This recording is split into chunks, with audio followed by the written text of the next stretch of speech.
Good morning. Hopefully this is on. And welcome to the Unitarian Universalist Church of Evansville. My name is Tom Ward. I'm the worship leader this morning. We'd like to begin our service today by singing hymn number 34 in the gray hymnal. So stand if you're willing and able, and we will sing together, Though I May Speak with Bravest Fire. Yeah. Let me play it through once first, and then you can sing, okay?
Again, welcome to the Unitarian Universalist Church of Evansville. Whoever you are, however you got here, you are welcome, regardless race, gender, age, economic status, philosophical leanings, political affiliations, whatever. Whoever you are, all that is the essence of you is welcome here. Are there any church announcements that need to be made today? Good morning. Today is the last call to sign up for Circle Supper, which is February 18th. There is a box on the table in the front. Most of you know this, but you can sign up to host. I think we have plenty of hosts, but you can still sign up to host, or you can sign up to attend. And the host provides the main dish, and every person, not every couple, but every person will then bring a dish to share, and whoever is hosting will contact the people coming to their house to decide on what the menu is and everything. It's a great way to get to hang out with one another, have good conversation, get to know each other outside of Sunday service. So sign up if you want. I'm going to take the box to Sharon today because she'll be arranging all the different dinner parties. So thank you. Thank you. Any other? Well, we mentioned that, I'm sorry? I'm hearing voices again, so if I respond incoherently, it's just that. You can go on with your lives. We are a welcoming congregation, and we do like to welcome visitors. And if we don't want this to be a painful exercise, so you can choose to or not to, but if you are a visitor today, and if you're willing, if you'd stand and tell us who you are so we can greet you properly. Do we have any visitors today? My name is Lecuona, and I'm shy but very cool. And I come from Fort Wayne, and had a roommate in college from Africa, Boston. That's when I decided, you know what, God loves Spirit, God loves all.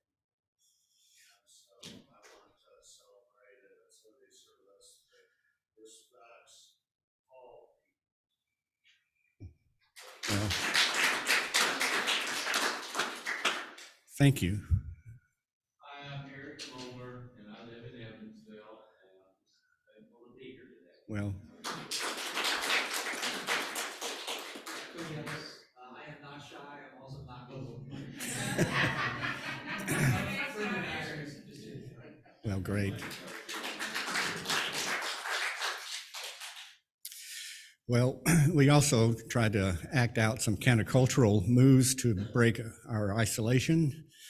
So take a few moments, stand up, move around, say a warm welcome to our visitors, and greet one another.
Hey, everybody, while you're up and around, Deborah just suggested to me that everyone wave to the people on screen.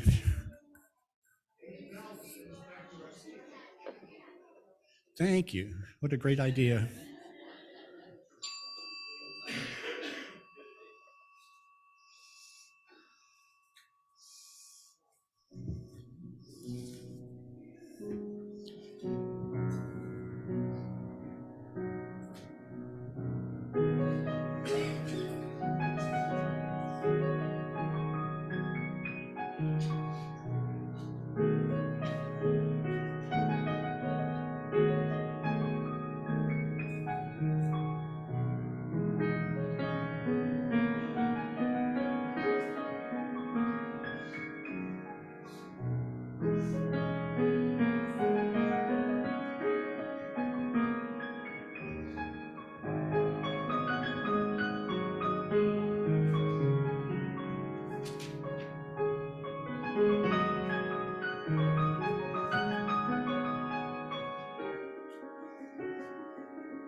Bill, what was that? What was the name of the piece?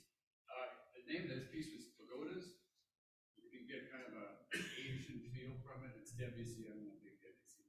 Oh, cool. And it's one of a series of pieces called woodcuts, or French piston. So this is the first one. So if in your mind you went to Japan or someplace, that was intentional. Well, it was absolutely beautiful. Thank you. And now with Unitarian Universalist churches worldwide, we light our chalice. And could I have a volunteer, please? I know I have at least 2 veterans out there. These words are by Sophia Leon Foss, F-A-H-S.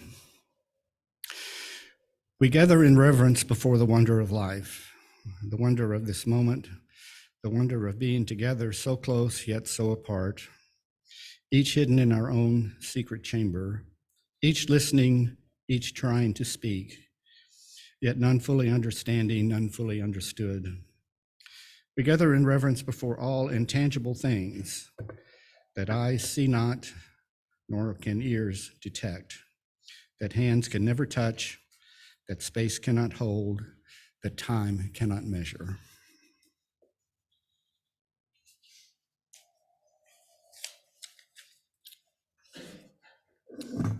Jesus Christ.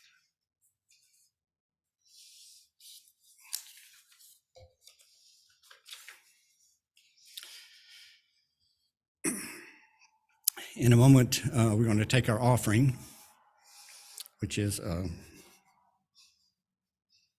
well, you all know what an offering is. It's here to help us maintain the facility, and so we can have a space where we can do things like this, but I want to read a poem by Thich Nhat Hanh because it's the subject today. Transhumanism has to do with what we are or are not as human beings, what nature is or is not, and whether we can control any of that, or if we wish to control any of that, and who does wish to control any of that or all of it. Thich Nhat Hanh writes, "Let us be at peace with our bodies and our minds. Let us return to ourselves and become wholly ourselves. Let us be aware of the source of being common to all of us and all living things. Evoking the presence of the great compassion, let us fill our hearts with our own compassion towards ourselves and towards all living beings. Let us pray that we ourselves cease to be the cause of suffering to each other. With humility, with awareness of the existence of life and the sufferings that are going on around us, let us practice the establishment of peace in our hearts and on earth. Amen." If I could have 2 volunteers to pass the plate, please. And if you are a visitor today, please let the plate pass you by. Your presence is gift enough.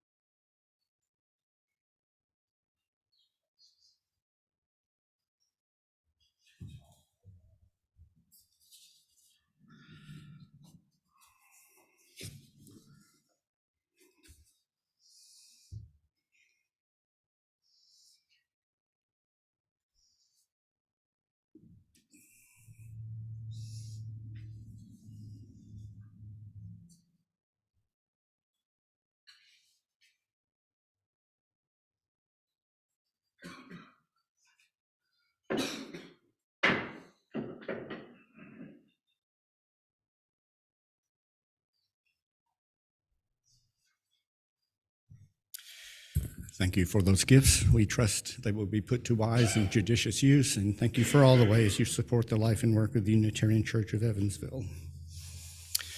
Now, for the children who are here. That's right.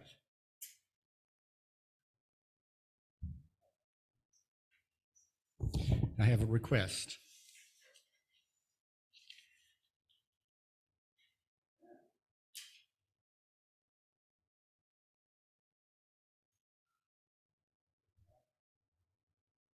Now, use your imagination and make something out of it.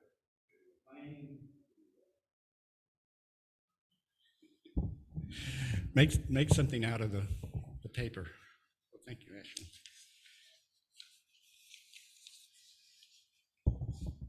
And anything's fine. It's up to you.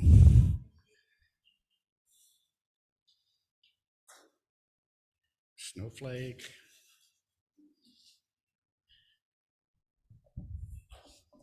Some of us may know origami. You can make one of those things that go into down.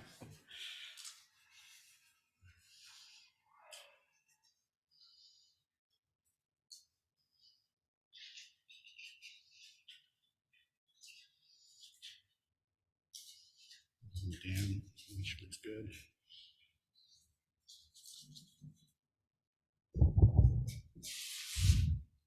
Okay, and show me when you're done. Cool. Okay, you got to.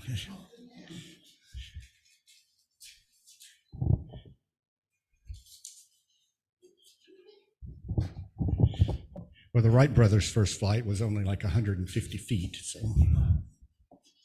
you're in the ballpark.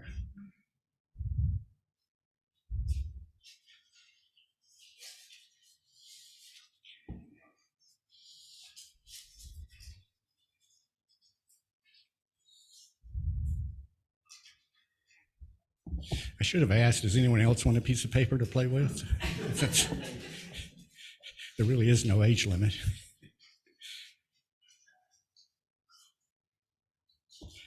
Well, Jay, what have you got?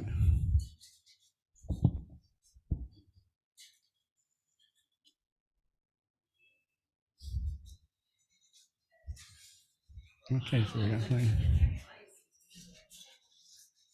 Well, this is what I want you to take away today because it relates to what we're talking about. It began as a piece of paper, but then you thought of something and intended for it to happen. So you brought your attention to the project. And what I'd like you to think about is in all your interactions and your activities is to think about your intention and what you bring to it, and what you hope for it, and what you hope for the end. So thank you for that. And thank you for that.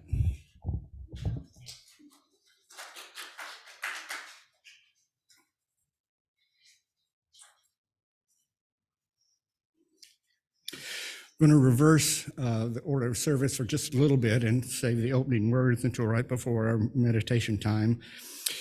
So now, again, as our tradition here, we take a few moments to share the stories of our lives, because everyone's life and story is important. By William Shakespeare. From Hamlet, Bill, you may know.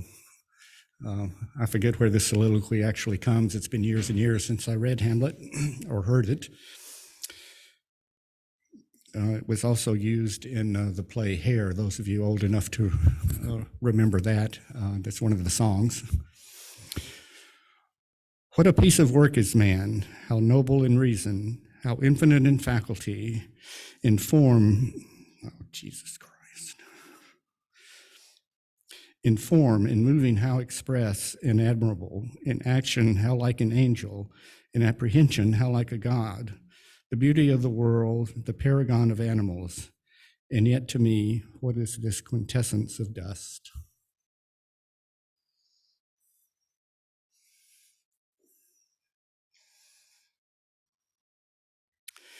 And now we'll take a few moments of quiet time, at which time you can pray, meditate, or simply enjoy the quiet. And after a few moments, we'll break that by singing together hymn number 123 in the gray hymnal, Spirit of Life.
One of my favorite people, Wendell Berry, at some point in his writings, I don't know how to direct you, but he asks, what is the purpose of a human being?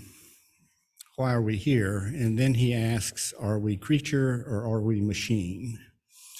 And I've come across recently the notion of transhumanism, which I will confess, all my inclinations are those of a Luddite, but it really depresses me to think of the end game of transhumanism, which basically is the merging of our human bodies and minds with technology. So in the end, we will simply be a consciousness merged with technology in the cloud that will have no physical harm, if we're even physical at that point. There will be perfect harmony, and we will live eternally as that merged consciousness. I want to share a couple of things with you, and then we can talk about it some more. And I also need to say, if you look up transhumanism under Google, which is an interesting thing that I'm using technology to worry about the end result of technology. There's a bunch of stuff, and I'm not the brightest light on the block, so there's that too. But I would encourage you, if this interests or piques your interest, to follow that. There are people who have written stuff, and many are positive. There are positive transhumanists. I think this is our evolutionary future. They're just, why not end all physical pain from a technological standpoint? Why not change our bodies into chipped, controlled things? Why not use, since we've always used technology in some form. I mean, the first Homo sapien that picked up a stick and stuck it in the ground was using technology, and we've continued to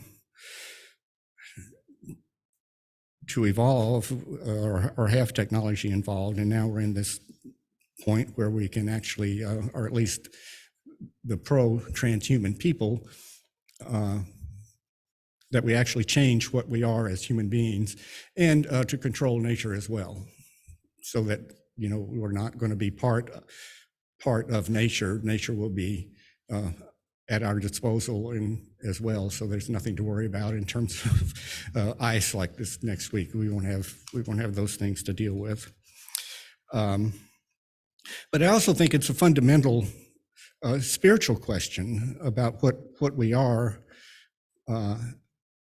And as Barry asked, are we creatures in part of nature, and that's just how it is, with all the wonderfulness of our bodies, of our interactions with nature, hearing music, all that stuff, or are we simply a machine that someone's going to chip and modify? Will that be even? Can we even talk about being human then. My bias is that we cannot, but again, maybe like many things, I might not be on track. Did want to share with you a couple of passages in looking through this. This is an article from Forbes from 2017. And the purpose of this is to outline investment possibilities for businesses. And just as parenthetically, there's lots and lots of research going on. It's backed by a lot of money. There are people at Google today who are writing things about this wonderful transhuman future. So this is one of the things they're talking about. And again, he's pointing out investment opportunities in the technological world. The coming years will usher in a number of body augmentation capabilities that will enable humans to be smarter, stronger, and more capable than we are today. Wearables will be one form of augmentation, but they will far surpass the fitness trackers of today. In the future, we can expect the arrival of contact lenses that can take pictures or video, universal language translator earbuds that allow us to communicate anywhere in the world, and exosuits that increase physical strength. We will also see increased use of implants ranging from brain microchips and neural lace to mind-controlled prosthetics and subdural RFID chips. I'm not sure what those are, they aren't defined, that allow users to unlock doors or computer passwords with the wave of a hand. However, the most powerful body augmentation will come from biological augmentation as a result of increased insight into our genomes, advances in IVF technology that may allow us to select the most intelligent embryos, and powerful CRISPR gene editing technology, which may one day give us the ability to eliminate all hereditary diseases.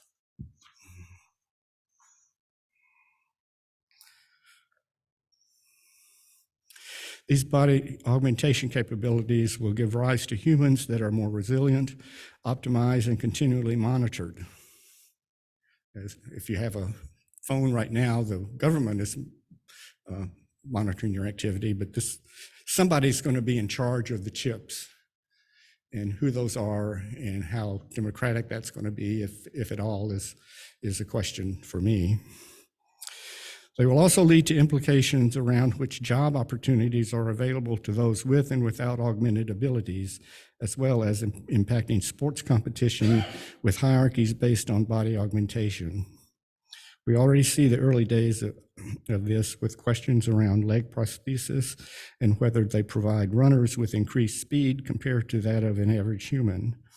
At the same time, augmented bodies will usher in risks such as espionage, potential via contact lens camera hacks, or even more worryingly, the risk of stratified human race based on those who can afford augmentations and those who cannot. And the article goes on, again, this has a business perspective. So in that regard, if you have a business, you can, assuming all these technologies are there, you can figure out what kind of worker you want, whether you need as many as you do now, get them chipped, monitored, and whatever, and they will do the work that the business wants done, generally without any complaint, no issue around pay or working conditions. All that will be gone if this comes to pass. And again, this article is for other business people and people with money to look for investment opportunities.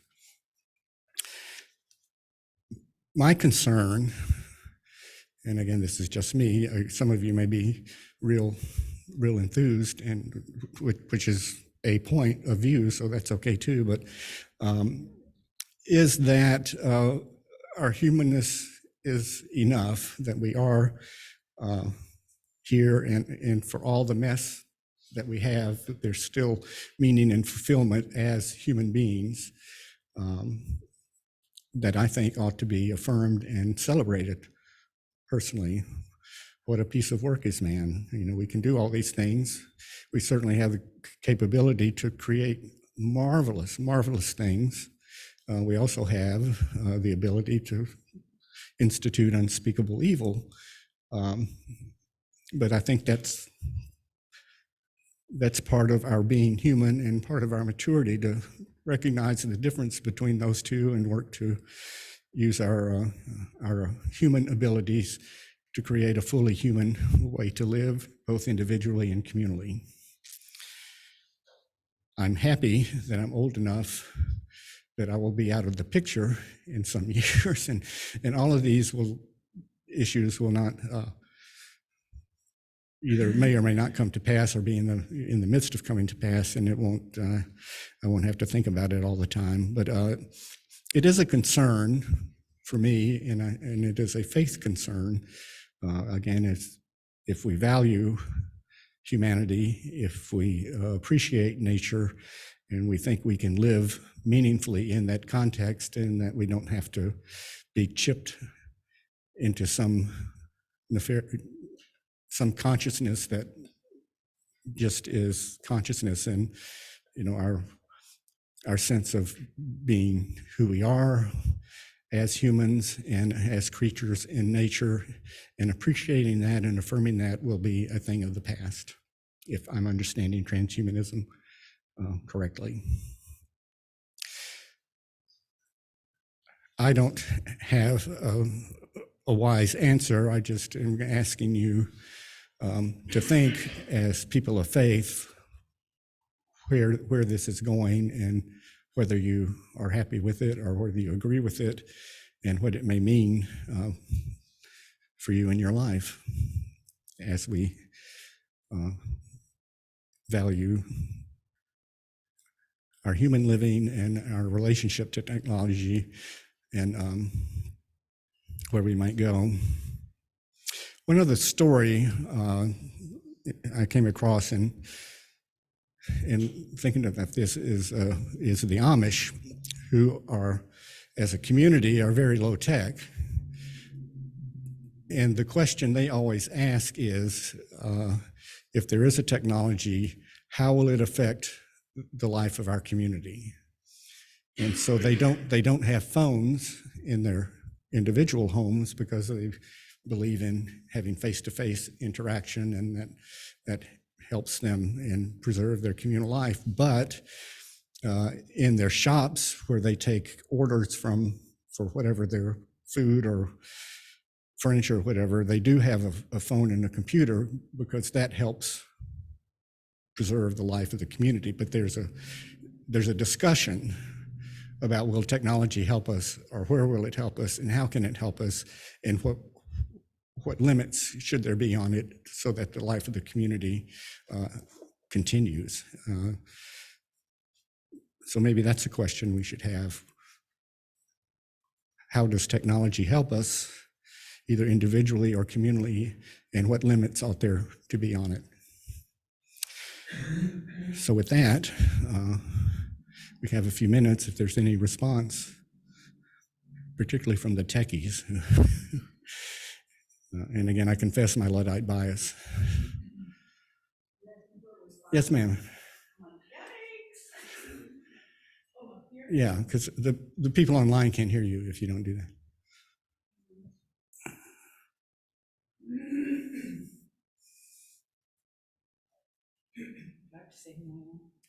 If you want. We're not tracking. So. Okay, so two things immediately come to my mind. The first one is, this is all based on electricity, isn't it? Can't work without electricity, right? So I'm a big proponent of pulling plugs. The second thing is, I'm just turning for a second. I haven't finished yet. I'm just thinking.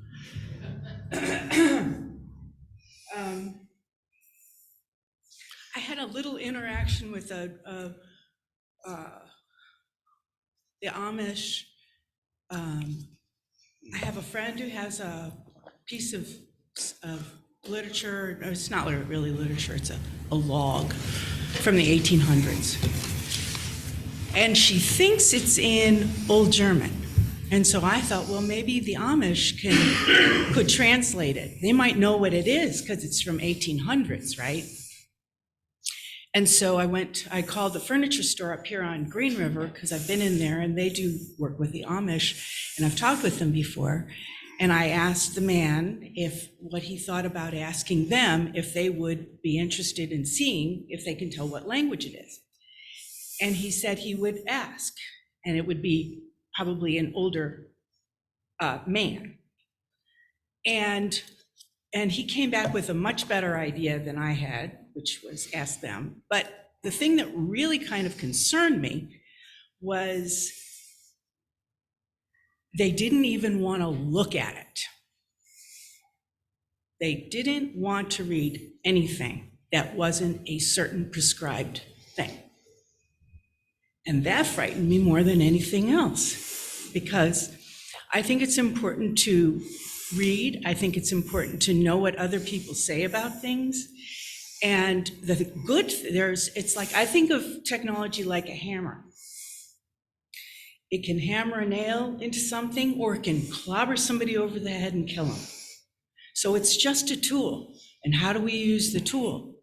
I never want to stop being human. I think that's a crazy idea. Why would I want to live forever? I already probably can if there's reincarnation. So the thing about a tool is that with the AP courses that they're trying to shut down in Florida, Ron DeSantis doing all that ridiculous stuff, the people who were being banned, the writers who were banned from the critical race theory, which is a great theory to read, they were happy about it. They were fine about it, because everybody has the smarty pants phone in their pocket or their purse. And if they hear somebody they're not supposed to look to or think about or read, they go to their smarty pants phone and they put in that name, and they've got everything they need to look at. So it's really, it's important to talk about these things. I agree. And to look at it like we could just have the plug pulled and we'd be back. Where would we be? That's what I think about. If we pull a plug, where would we be? It would all fall apart. It may all fall apart anyway, because we're headed for a cliff, and I think we all know that. So anyway, that's all I have to share. Thank you. Thank you.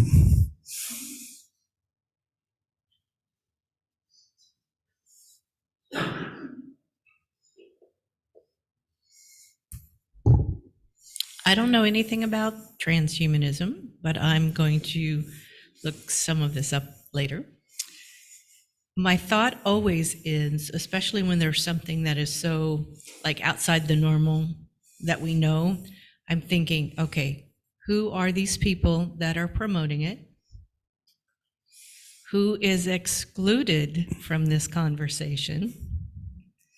Who looks to benefit? And who does it look to hurt?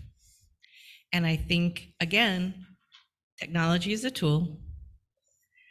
When we have a global population, many of which who don't at this moment have even safe drinking water, and you want to use all of these resources so that a very small limit of the currently human population can have all these advantages.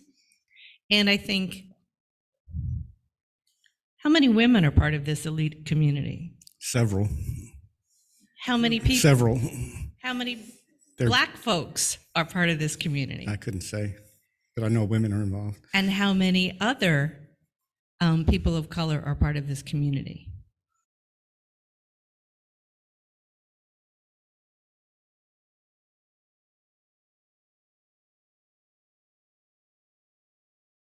That's what I think. And so I'm not necessarily for it or against it, but I want to know who's promoting it, and then I'll have more thoughts.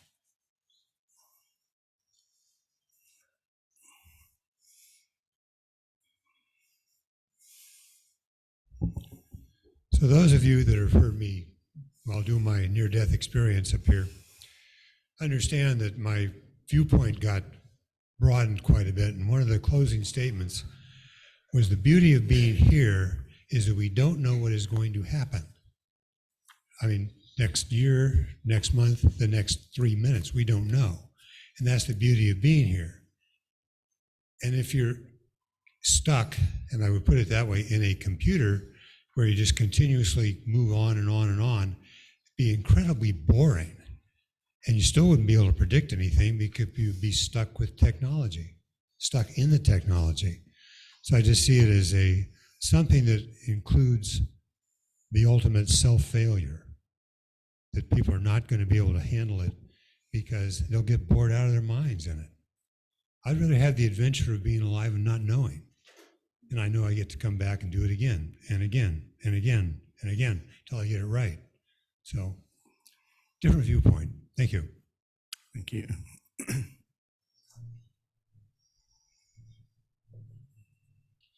Well, I'd like to ask, are we worth the investment?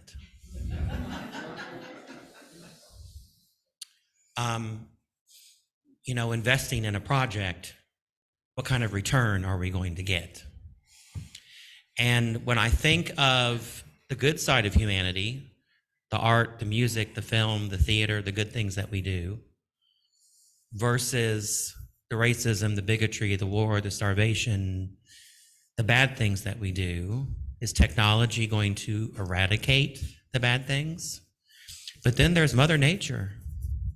We can do everything we can to live a good life, and a typhoon comes along and kills 5,000 people in a split second.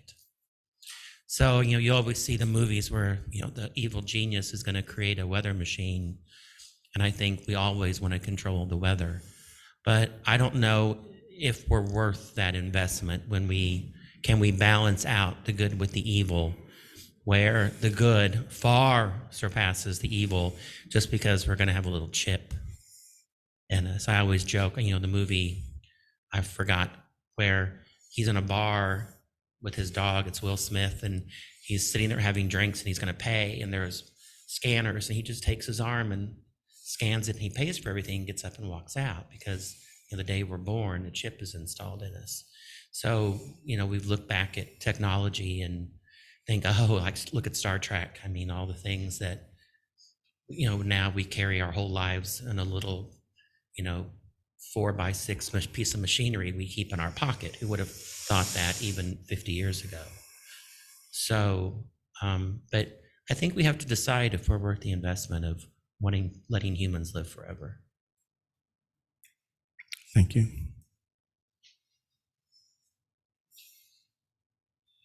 I think what this all comes down to is basically one thing.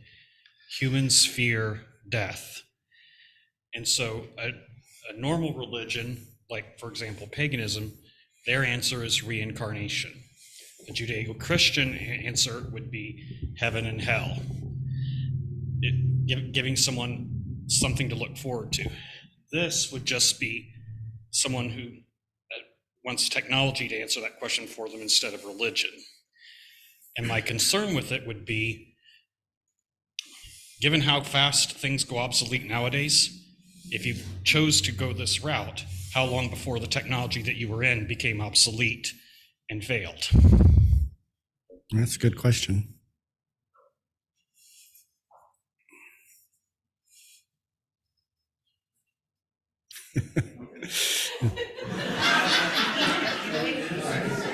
Let's flip a coin. Just never know. A couple of thoughts occur to me, two entirely different thoughts, but one is that I've read that philosophers and some kinds of thinkers have said that, we think we want to live forever, but we really couldn't handle it because the human mind, the psyche as we understand it now, can really only take so much experience. If you could live for 1,000 years, you would see so much change, so much social change and technological change that you'd kind of get sick of it after a while. You just wouldn't be able to take it. We don't really know how to do that as humans. Another thing that occurs to me is that, I don't know what famous person said it, but somebody said that we become the tools of our tools. And I think that's what we miss a lot of the time when we think about technology and advances, is we always tend to think in terms of, okay, I'm living my life, I'm human, I'm going to go on like I was, but now I've got this fancy tool that can do something for me I couldn't do before. But it's not quite as simple as that, because the technology and the tools change your behavior. You're not always in control. They start to shape you too. And that's the thing we always have to stay on top of. I think what Tom said about the Amish rang pretty true for me. Some people think that it's kind of silly the way the Amish might use gasoline powered technology in their work, but not at home, no electricity at home, but they do at work. But I don't think we necessarily need to go the way of the Amish, but what they do that I like is they draw lines. They say, this thing will help me here, it'll actually hinder me over here. They make those decisions, and I think that's what we always have to do when technology changes things. Thank you. It's well said.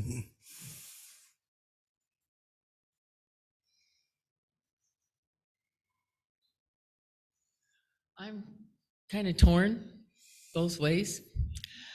I do appreciate my new hips. I know why my relatives in Michigan got old. They couldn't move.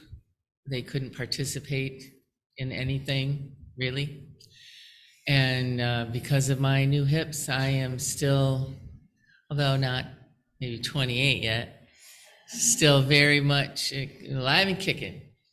On the other hand, I had to have an implant a couple of years ago that went bad. I had to have it removed, and it was a piece of technology that was odd and strange and relatively new. I'd never heard of it before. And so it had to be taken out. And so there was a failure there. But still, at the same time, I've got a 12-year-old great nephew that it is my personal quest to keep him off his electronics. And I've been doing pretty well. I kept him off all day yesterday, working at the theater and helping me build some props and stuff. So as much as we can help each other be connected, but still take advantage of some of the things that come along, I think that's where I'm going to land.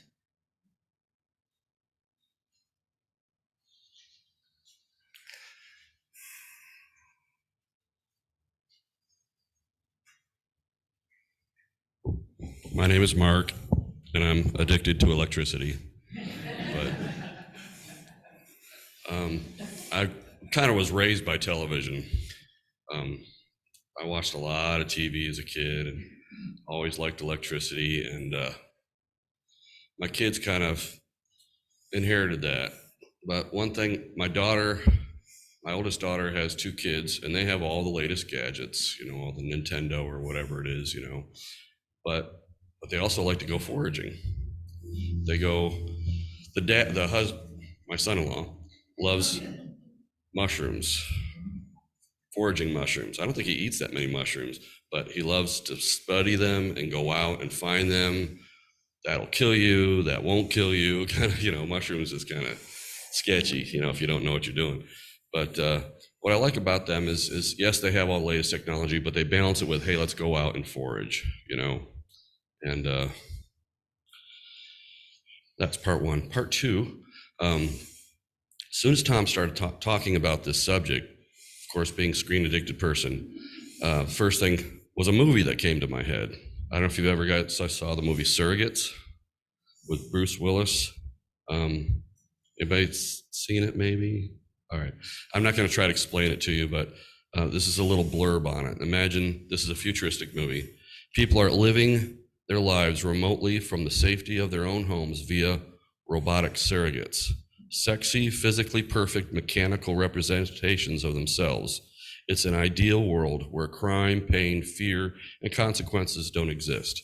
When the first murder in years jolts the utopia, FBI agent Greer discovers a vast conspiracy behind the surrogate phenomenon and must abandon his own surrogate, risking his life to unravel the mystery. So he actually has to leave his house physically and with these other robots or whatever. But I think part of the movie was there was another like way off land where people were just like living like the Amish, I guess, or out in the jungle. Just they didn't want to have a surrogate. So it's just a very interesting movie. I don't even know I'm sharing it with you, but I recommend it. I have I don't have an opinion, but it's kind of weird standing up here and not having a point. But so it's a good movie. It just made me think of what Tom was talking about. That's all. Thank you.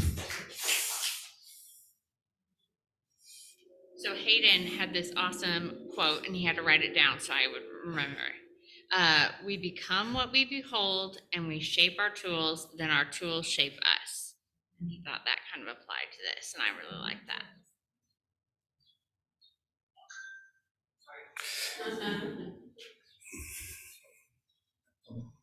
Yeah, go ahead. I think it's very important when we consider these concepts of transhumanism that a lot of people come up here with their phones and look at them, right? This is transhuman, right?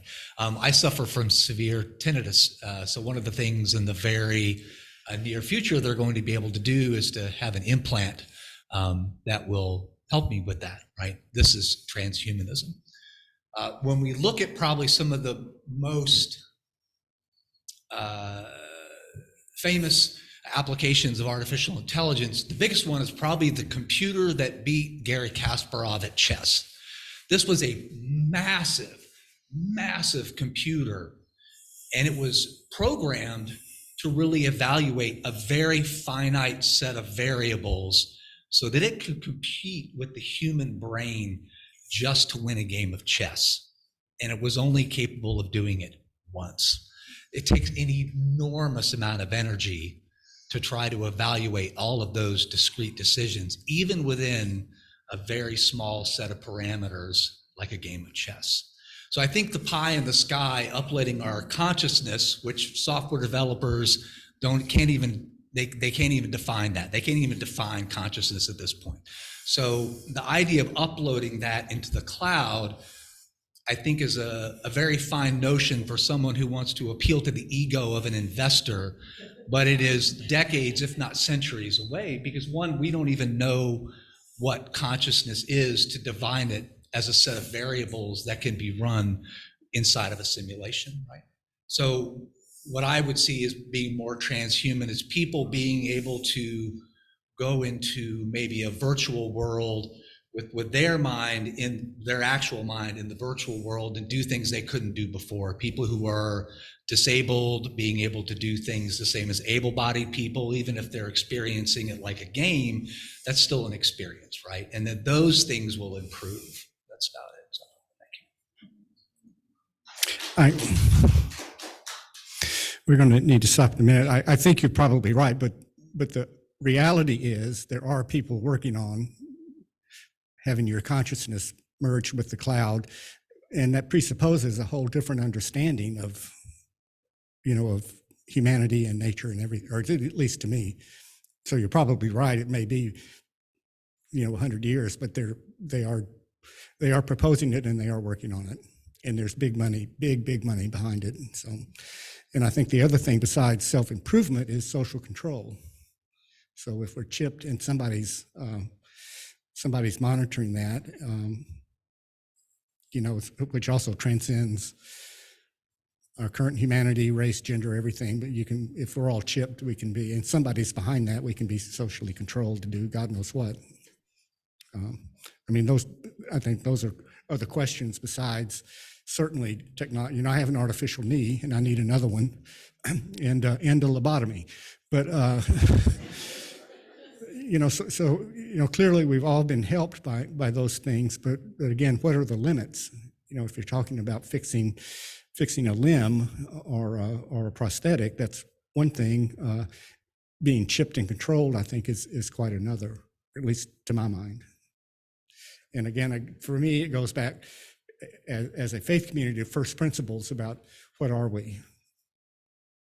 And if we're just a thing to be chipped and monitored and played with, that's one thing. If we're full human beings that can relate, love, be hurt, create better communities, to me, that's another thing. And I guess I would just propose that we at least ask the questions about limits and check ourselves about what we think human beings are and why we're here.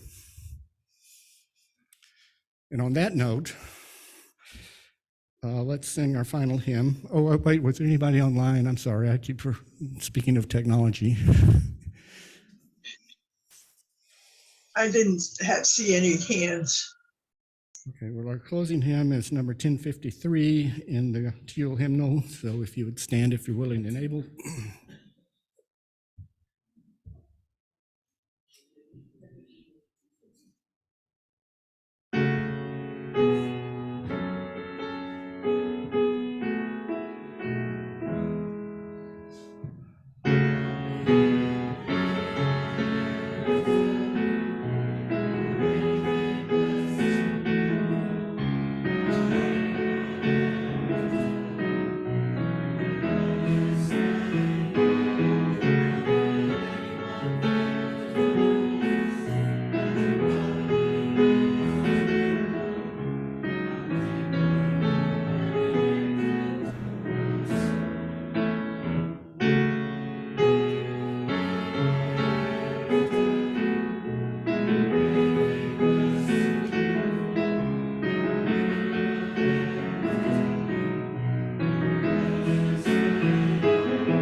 If you'd remain standing, please, and repeat the words in the bulletin as we extinguish our chalice. We extinguish this flame. The fire of commitment as we carry in our hearts till we are together again. Closing words are a poem by Wendell Berry. When despair for the world grows in me, and I wake in the night at the least sound in fear of what my life and my children's lives may be, I go and lie down where the wood drake rests in his beauty on the water and the great heron feeds. I come into peace of wild things who do not tax their lives with forethought of grief. I come into the presence of still water, and I feel above me the day-blind stars waiting with their light. For a time I rest in the grace of the world, and I am free. Go in peace, and may your living bless the world.